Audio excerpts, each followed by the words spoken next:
man. Joyce Brothers Gym. We're gonna have to quit taking the combine apart at some point because it's gonna be sitting there. I know. We're gonna have the whole combine apart.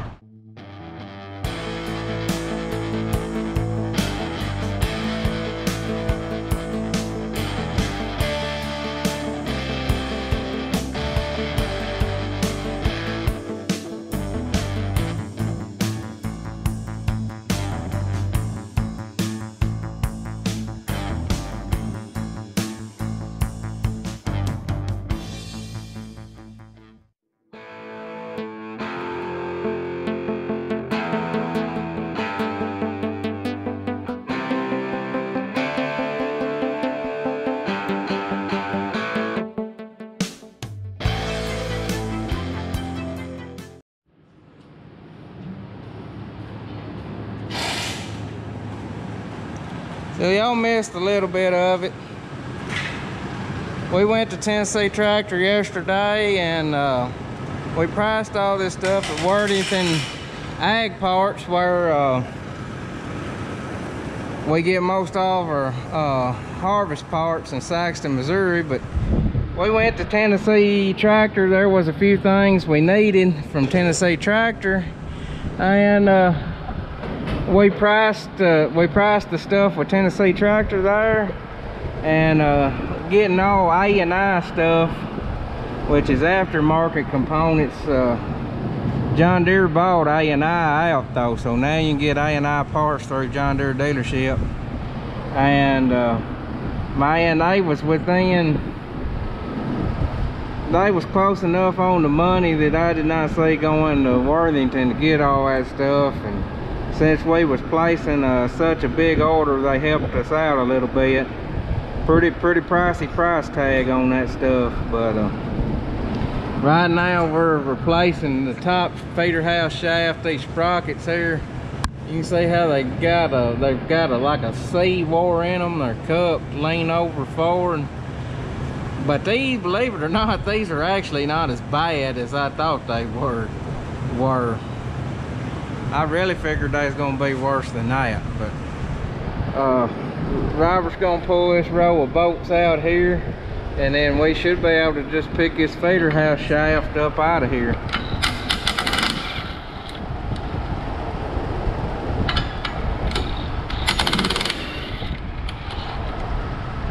That's actually a 16 millimeter, but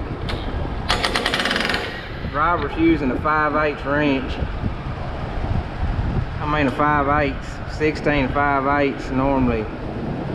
16 and a 5/8 are normally pretty close. So if you're working on something and you need a 16 millimeter, well, a 5/8 normally get you pretty close. I don't think it's gonna do us no good anymore, Robert.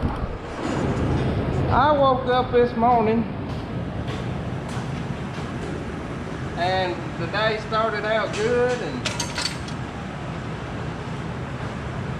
got to work, and the SIM card wasn't working on my iPhone, so I turned it off for about 15 minutes and then turned it back on, and it worked for about 15 minutes and then it quit working again.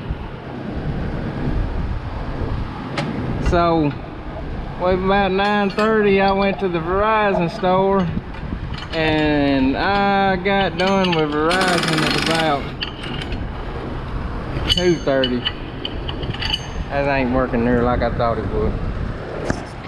I made a swap back to the Android world. I thought I'd give the whole iPad thing a try. I hated it. Absolutely terrible. I swapped from an iPhone back to an Android. I hated the iPhone. I don't know what I said. iPad. Well, we bought an iPad at the Verizon store. We bought another iPad for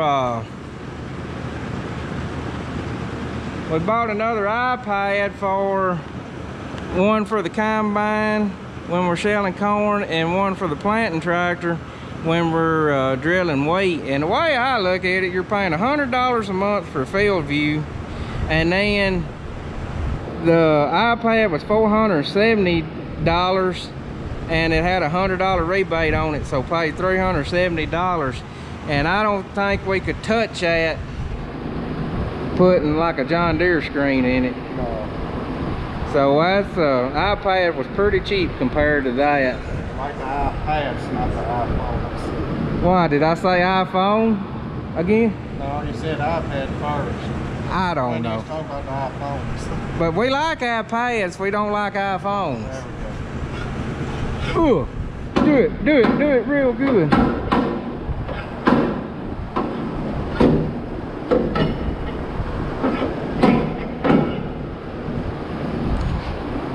Show them that farm train. Do the. Oh. Yeah. You man. Joyce Brothers Gym. Yeah. We'll add it to the collection. Add it to the scrap iron pile. Look at that. How has this combine been running? I don't know. I thought we'd take good care of it. Well, how you know how you gonna know them go down? The only thing holding it together was the shaft. I bet you. That's why we've been eating. That's why we've been this chain out over here. That's why this chain over here's kept getting so loose and eating chains up. Ain't that something?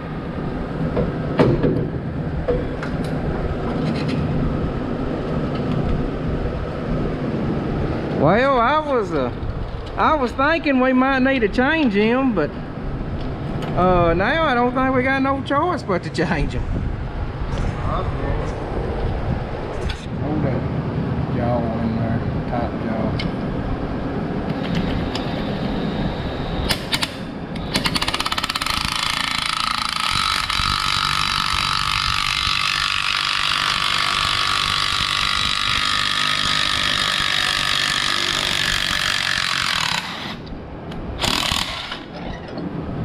Well, that was surprisingly easy.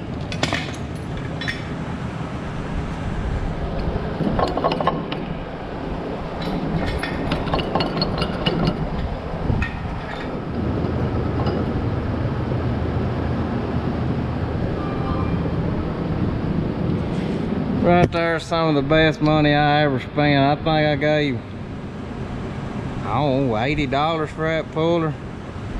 I ain't no telling how much crap that we've pulled with that thing. It's just an old Napa Evercraft. But we have put that sun gun through the ringer. And it stood the test of time.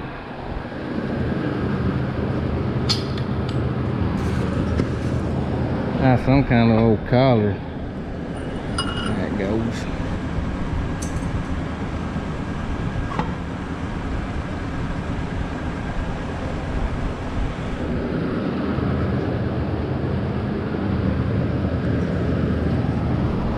Surely they didn't put a locking collar on it. Knowing John Deere, I would not doubt it one bit.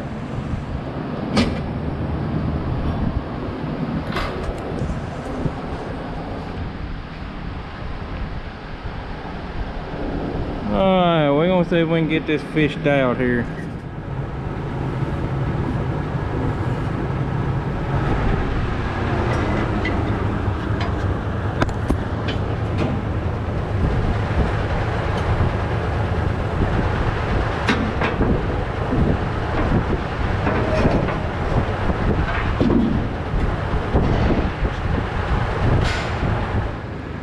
I think that's it for the combine. Other than making a parts list, we're gonna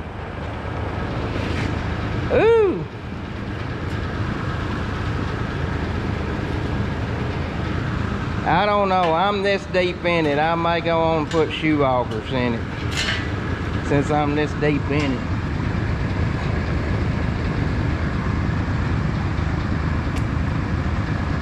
I'll probably at least replace the inside four at least.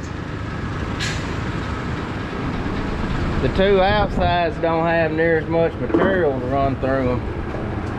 I wish they made a poly liner to run through this thing. And I don't know, I may replace the shoe auger bottom in it.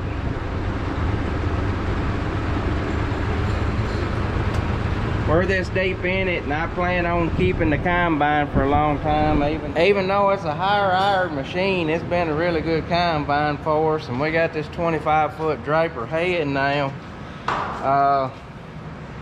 And we're gonna put them trimp cylinder bars in it. Everybody I've talked to says it's like, when you put them in there, it's like getting a one size bigger combine. We may go on and replace all that and be done with it. I wasn't gonna replace them shoe augers till I saw that one that was kind of bent up.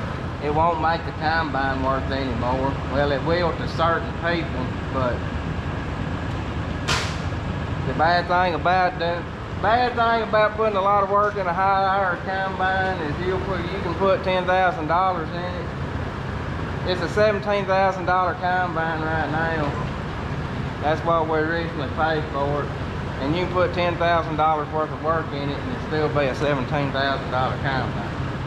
When I bought this combine, 95 and 9600s were still bringing good money. And a really nice one still brings good money. Some of these rotary combines are getting enough age on them now that they've really come down in price, and everybody's kind of transitioning away from the conventional straw walker combines to John Deere rotary machines.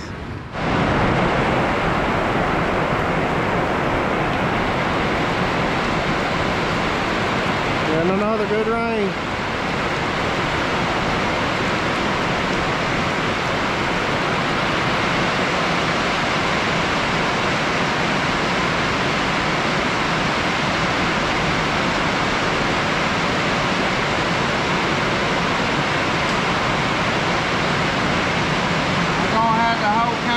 Completely disassembled before we get done.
Like he was nervous or something.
Robert and I were discussing yesterday how we ain't as stout as we used to be.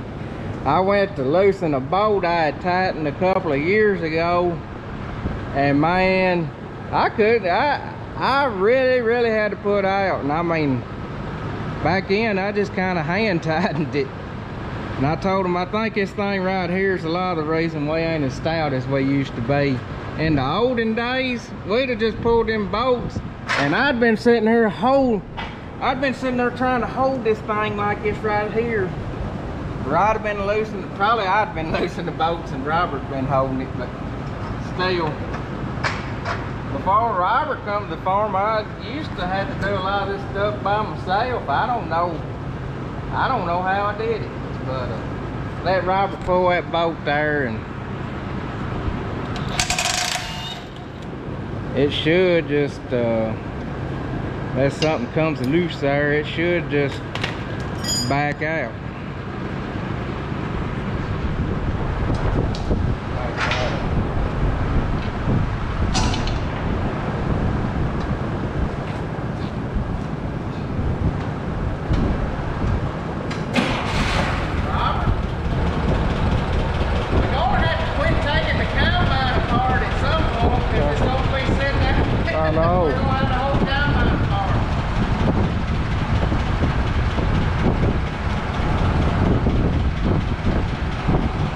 Well, we are back from Indiana. Got our cylinder bars here. It was about a 600-mile round trip. About 6 hours in a pickup both ways. These are our new rasp bars. As you can see, they have every other rib cut out, and then this rib is hard surfaced. Supposed to have a lot longer wear, a deeper tooth, and more material. It's more aggressive because more material can get down here in this bar and reach it and grab it as it comes out of this feeder house. You know, your feeder house has got this chain, and it brings it up here.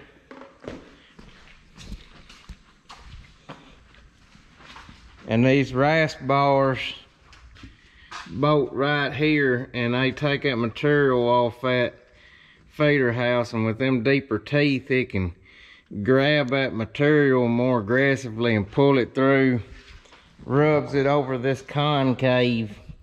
And when it rubs it across that concave, the grain falls out into this auger pan. This auger pan takes it up to the seals. But we're going to have we're actually going to have 2 videos coming out. One is a very detailed explanation of how these straw walker combines work. And then we're going to have one video just us putting it together and showing how this concave and everything goes up in there. But here's the other side. You got a right hand and left hand sides. But Robert and I are tired. We went to a field day yesterday afternoon and took off to Indiana today. We got up there at 2 o'clock this morning, spent the night, and got up about 8 o'clock this morning, so about 6 hours of sleep, and went and got them cylinder bars and come home. So as soon as our parts come in at Deere, we will be ready to start assembling this combine.